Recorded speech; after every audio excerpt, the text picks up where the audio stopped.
So my name is Maximo Plo. I come from Santiago de Compostela, a city in the northwest of Spain, and I'm 28 years old. And lately, I'm working for Cultural Infusion, which is an Australian social company, with their program called Diversity Atlas. So what we do is we try to help organizations and communities from around the world to discover who they are really.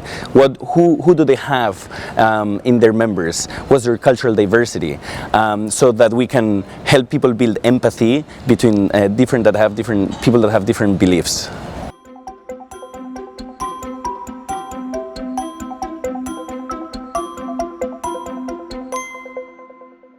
So, Cultural Infusion is about building intercultural harmony. It was born in 2002 with the goal of helping students becoming respecting and becoming humble about other cultures. So it's all about using the power of culture to build harmony between different cultures. And this evolved so the question was, how could we scale these programs for kids? And the answer was using digital products. So now we have a range of apps that help kids from around the world learning about different cultures through the power of music. And I particularly focus on the Diversity Atlas, which is taking a step further and moving away from schools to organizations like governments and businesses. So how can we help businesses discover their diversity, discover the diversity gaps that they have between different departments, between management, so that they can become really representative of their communities.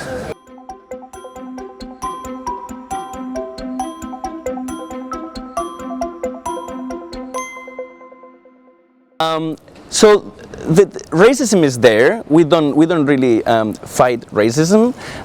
What we want to change the narrative about diversity. What we're thinking is that we walk around as though we were invisible, but all of us really carry something with us, a way of understanding the world. And a lot of people, for example, in France, think that the best way to go about our different beliefs is just to think about what unites us. We're all French. We all believe in égalité, fraternité, et liberté. But what we're saying is that although that's correct and that's good, there's nothing to be afraid of what we really believe in deep inside. And we should be talking about these things. We should be discovering who the other is so that we can really build empathy. Because otherwise, we're still going to hold mistrust to people that are different from us. And then in times of crisis, people will divide us. And this is what we want to prevent.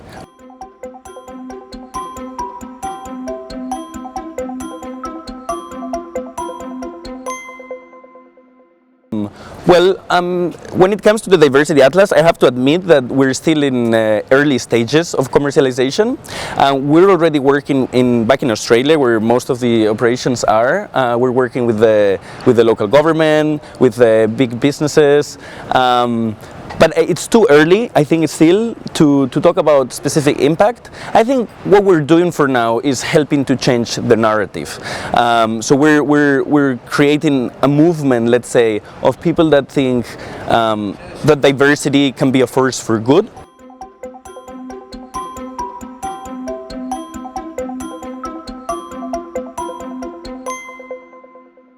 If I can think about my dream, it would be a world where people are not afraid of each other.